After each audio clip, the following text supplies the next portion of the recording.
payızdır, gözlerinin rengi deniz. Almaya benzer yanağın var, ay üzün aydan da temiz. Gönçe dodaklarda gülüşler, yine gözlerime görünsün.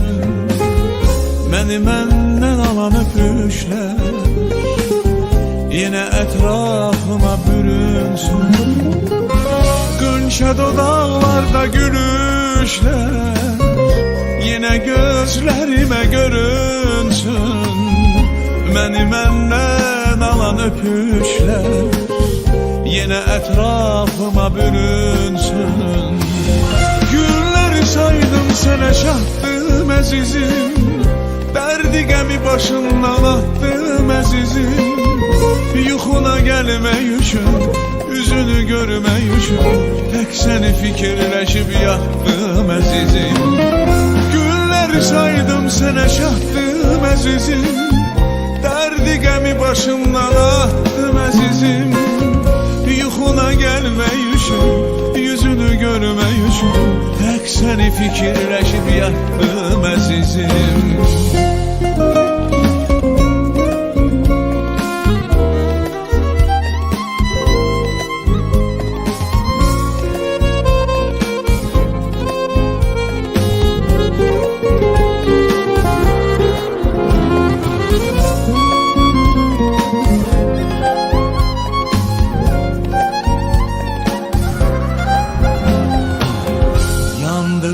Ateşli bakışlar, gör necə qəlbim közərir.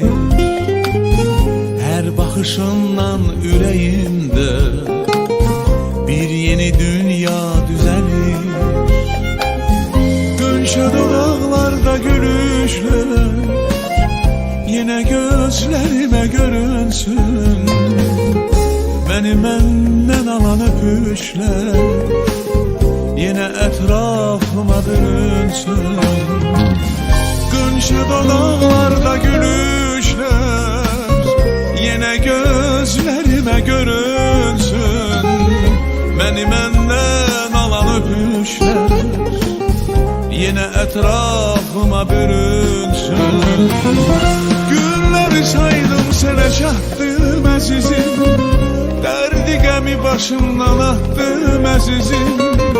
Yuxuna gelme üçün, üzünü görme üçün, tek seni fikirleşip yattım azizim.